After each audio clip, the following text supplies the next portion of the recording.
어서오세요. 오늘은요, 5, 6학년이 꼭 읽어야 할 교과서에 수록된 동화, 이거를 읽으려고 해요. 할아버지의 반지꽃 읽어드릴게요. 할아버지의 반지꽃, 이규희. 지난 봄입니다. 부드러운 흙덩이 속에 누워 어서 세상에 나가 햇빛이랑 바람을 만나고 싶었던 아기 풀뿌리는 그만 깜짝 놀랐습니다. 우르릉 쾅쾅 천둥 소리와 함께 갑자기 세찬 소나기가 쏟아져 내렸기 때문입니다. 아이 차가워라. 아기 풀뿌리는 몸을 잔뜩 움츠린 채 투덜거렸습니다.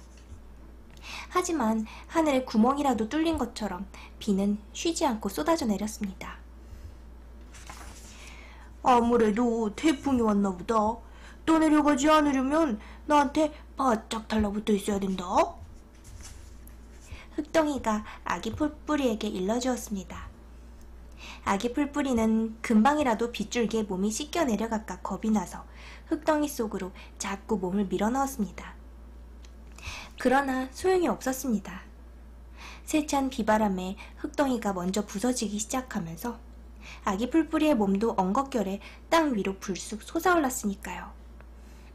아, 무서워. 늘 따뜻한 솜니불처럼 자기를 덮어주던 흙덩이가 저만치 아래로 떠내려가는 것을 본 아기 풀뿌리는 오들오들 몸을 떨었습니다. 산에서 콸콸콸 쏟아져 내려오는 흙탕물에 휩쓸려 내려갈까봐 조마조마하면서 말입니다. 비는 그렇게 쉬지 않고 며칠을 쏟아져 내렸습니다. 며칠 후 비가 그치고 오랜만에 봄 햇살이 환하게 비치는 날이었습니다. 아기 풀뿌리가 모처럼 빨래처럼 구겨졌던 마음을 펴고 향긋한 봄바람을 마시고 있을 때였습니다. 쾅! 갑자기 어디선가 폭탄 터지는 듯한 소리가 들렸습니다. 그러자 마치 지진이 난 것처럼 온 산이 뿌리째 흔들거리는 게 아니겠어요? 산사태가 났다! 산이 무너진다! 여기저기서 다급하게 외치는 소리가 들려왔습니다. 아, 어떡하지? 아기 풀뿌리도 밀려오는 흙더미를 보며 외마디 소리를 질렀습니다. 하지만 더 이상 소리를 지를 수가 없었습니다. 쏟아지는 흙덩이와 함께 공중제비를 하며 어디론가 떼구로 굴러 떨어졌기 때문입니다. 한참 후 정신을 잃었던 아기 풀뿌리는 가슴을 짓누르는 듯한 아픔에 간신히 눈을 떴습니다. 흙덩이 사이사이로 풍겨오던 달콤한 바람이랑 꽃향기는 온데간데 없고 바위처럼 단단한 흙덩이가 자신을 짓누르고 있는 것을 알았습니다. 아, 몸을 움직일 수 없어. 누가 좀 살려주세요. 아기 풀뿌리는 있는 힘껏 소리를 질렀습니다. 그러자 옆에서 누군가가 조그맣게 속삭였습니다. 예, 우린 지금 무너진 흙덩이 속에 갇혀있단다. 그러니 여기서 빠져나가려면 힘을 아껴야 해. 너처럼 그렇게 발버둥을 쳤다가는 금방 지치고 말아. 그럼 우린 이제부터 어떻게 해야 하니? 아기 풀뿌리는 겁에 질려 물었습니다. 우선 이 두꺼운 흙덩이를 뚫고 나갈 만큼 힘을 길러야 해. 아기 풀뿌리는 옆에 있는 친구 풀뿌리가 들려준 말을 자기도 모르게 소중히 가슴에 담았습니다. 그렇게 며칠이 지났는지 아무도 모릅니다. 어떤 풀뿌리는 한 달이 지나갔다고 했고 또 어떤 풀뿌리는 1년이 지나갔다고 했으니까요. 그러던 어느 날 땅속 깊은 곳에서 지진이 일어난 것처럼 또다시 흙덩이들이 흔들리기 시작했습니다. 그뿐 아니라 어디선가 부릉부릉 하는 소리도 들려왔습니다. 이게 무슨 소리지?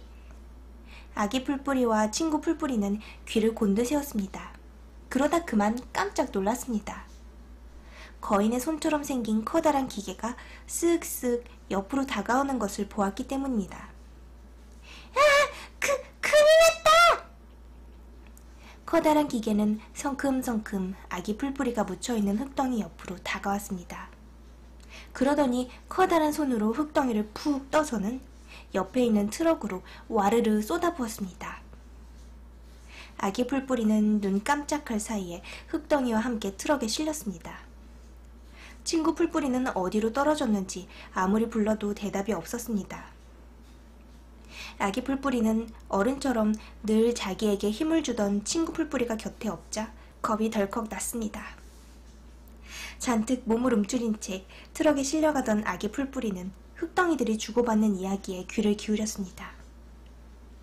얘들아, 우리 얼마 후에 남쪽으로 팔려갈 거래. 뭐? 말도 안 돼. 누가 우리같이 보잘것없는 흙을 사가겠냐? 우리가 금이나 은처럼 귀하다면 또 몰라도 안 그러니? 아니야. 아까 내가 사람들이 주고받는 얘기를 들었는데 저 남쪽에는 우리를 금이나 은보다 더 귀하게 여기는 사람들이 있대. 그래서 북쪽 사람들이 큰 돈을 받고 우리를 파는 거래. 그게 정말이니? 흙덩이들은 아무래도 믿을 수 없다는 눈치였습니다. 하랴 아기 풀뿌리도 마찬가지였습니다. 설마 반짝이는 금이나 은보다 흙을 더 소중하게 여기는 사람이 있으려고? 난 이제 어떻게 되는 걸까? 아기 풀뿌리는 서리병아리처럼 힘없이 덜컹거리는 트럭을 타고 어디론가 실려갔습니다. 트럭은 한참 후 어느 바닷가에서 멈췄습니다. 끼룩끼룩 갈매기들의 울음소리가 들리고 비릿한 갯내음이 풍겨왔습니다. 그때 부둣가에서 웅성거리는 사람들의 말소리가 들려왔습니다. 여보게, 어서 이 흙들을 자루에 담세. 남쪽 사람들은 별 이상한 걸 다 사가는구만. 이까지 흙을 돈 내고 사간다니 머리가 어떻게 된 게 아닐까? 나도 모르겠네. 하지만 이까지 쓸데없는 흙을 내주고 큰 돈을 받는다니 우리냐 믿질 게 없지 않나? 허허허허. 사람들은 너스레를 떨며 흙덩이들을 커다란 자루에 퍼담았습니다. 아기 풀뿌리도 흙감태기가 된 채 다른 흙덩이들과 함께 어떤 자루 속으로 들어갔습니다. 그 후 아기 풀뿌리는 또다시 배를 타고 어디론가 실려갔습니다. 그러던 어느 날 아기 풀뿌리는 또다시 비릿한 바다 냄새를 맡을 수 있었습니다. 마침내 목적지에 도착한 모양이었습니다. 이리저리 파도에 흔들리며 먼 길을 오느라 지칠 대로 지친 아기 풀뿌리는 자기도 모르게 고운하게 잠이 들었습니다. 얼마 후 아기 풀뿌리는 아슴아슴 들려오는 사람들의 말소리에 슬며시 잠이 깼습니다. 살그머니 눈을 뜨고 쳐다보니 나이가 지긋한 노인들이 빙 둘러서 있는 게 아니겠어요? 허허허, 이게 바로 고향의 흙이란 말이지. 얼마 만에 만져보는 고향의 흙인가. 어디 좀 보자. 나이 많은 할머니 할아버지들은 마치 소중한 보물을 다루듯 손바닥에 흙을 올려놓고는 조심조심 들여다보았습니다. 그러다가는 마치 아기를 안듯 소중하게 흙이 담긴 봉지를 보듬어 안고는 밖으로 나갔습니다. 아기 풀뿌리도 어떤 할아버지의 품에 꼭 안겨 다른 흙덩이와 함께 창고를 나왔습니다. 할아버지, 그게 뭐예요? 할아버지가 막 집에 들어서자마자 손녀딸 이슬이가 토끼처럼 귀를 쫑긋거리며 물었습니다. 이슬아, 이리 와보련. 할애비가 귀한 보물을 가져왔단다. 할아버지는 손녀딸 앞에서 종이봉투에 든 흙을 내보이며 활짝 웃었습니다. 하지만 이슬이는 오리처럼 입을 쑥 내밀었습니다. 에이, 엉터리. 할아버지, 이건 보물이 아니라 그냥 흙이잖아요. 이슬아, 이건 그냥 흙이 아니라 할애비 고향에서 온 흙이란다. 그러니 이게 보물보다 더 중하지 않겠니? 할아버지, 그러면 이 흙이 진짜 북쪽에서 온 거란 말이에요? 그렇다니까. 어떤 회사에서 할애비처럼 북쪽에 고향을 둔 사람들을 위해 이 흙을 가져다 선물로 줬단다. 참 고맙기도 하지. 할아버지의 목소리는 마치 생일 선물을 받은 아이처럼 살짝 들떠있는 듯 떨렸습니다. 할아버지는 내일 돌아가시기 전에 고향의 흙이라도 한번 만져보는 게 소원이라고 하셨잖아요. 그러면 이 흙이 할아버지의 소원을 이뤄줬으니까 진짜 보물 흙이네요. 보물 흙이고 말고. 이슬아, 하랩이랑 어서 이 흙을 꽃밭에 뿌리자꾸나. 그러면 이 하랩이는 늘 고향에서 사는 것과 같을 테니 말이다.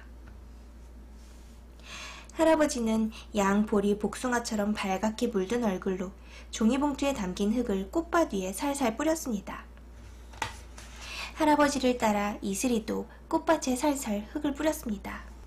그때 이슬이가 흙덩이 속에 들어있는 아기 풀뿌리를 보았습니다. 할아버지, 흙 속에 이런 풀뿌리도 들어있어요. 어허, 그 녀석도 멀리서 우리를 찾아온 모양이다. 무슨 풀인진 모르지만 여기다 심고 잘 갖고 와보자. 할아버지와 이슬이는 아기 풀뿌리를 고향의 흙으로 꼭꼭 덮어주었습니다. 가슴을 졸이며 할아버지와 이슬의 이야기를 듣고 있던 아기 풀뿌리는 그제야 휴 하고 숨을 내쉬었습니다. 그리고는 그제야 금이나 은보다도 흙을 더 소중하게 생각하는 사람들이 누구인지를 깨달았습니다. 그래, 난 할아버지 위해서라도 아주 예쁜 꽃을 피워야 해. 아기 풀뿌리는 햇솜처럼 부드러운 흙덩이 속에서 혼자 중얼거렸습니다. 그러고는 북쪽의 산기슭을 떠난 이후 오랜만에 향긋한 바람을 듬뿍 마셨습니다. 아기 풀뿌리는 그 후로 아침마다 할머니와 이슬이가 뿌려주는 달콤한 물을 마시며 쑥쑥 자랐습니다. 아기 풀뿌리가 기지개를 쭉쭉 펼 때마다 잔뿌리들은 점점 더 땅속 깊이 손금처럼 퍼져나갔습니다. 그러던 어느 날이었습니다. 아기 풀뿌리의 몸에서 어느 틈에 콩알만한 잎들이 조롱조롱 돋아났습니다. 할아버지, 잎이 많이 나왔어요. 이슬이가 연두빛 새싹을 보며 소리를 질렀습니다. 어디 보자. 허허, 그 녀석 용케도 잘 자라는구나. 할아버지도 나와보고는 빙그레 웃음을 지으며 벌어진 입을 다물지 못했습니다. 아기 풀뿌리도 할아버지가 그렇게 좋아하는 모습을 보자 더욱 기분이 좋았습니다. 무럭무럭 자라야지. 아기 풀뿌리는 속으로 이렇게 다짐했습니다. 그런 아기 풀뿌리를 위해 북쪽에서 온 흙덩이들도 힘껏 도와주었습니다.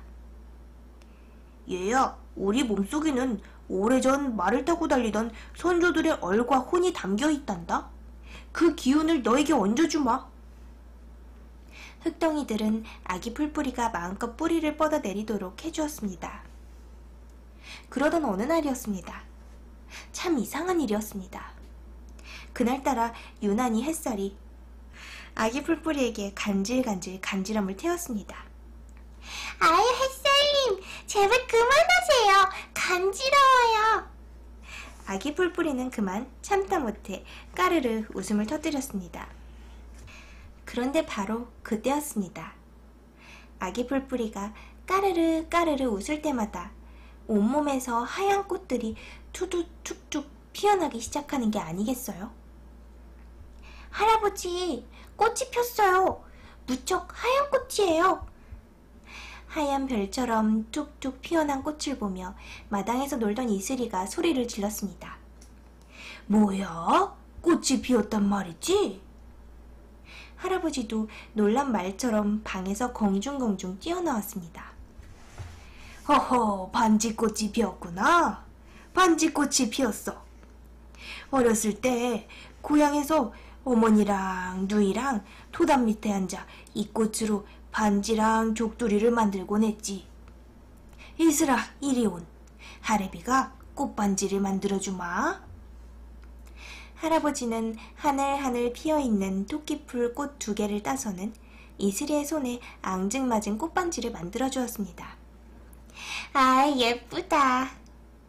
이슬이는 반지꽃을 들여다보며 해님처럼 방긋 웃었습니다. 할아버지의 눈에도 어느새 맑은 이슬꽃이 반짝 맺혔습니다. 아기 풀뿌리는 기쁜 마음으로 오래오래 그 모습을 바라보았습니다. 여기까지였어요. 반지꽃. 반지꽃. 그러면 읽어주는 예니밍판 여러분, 다음 시간에 만나요. 안녕. 수줍.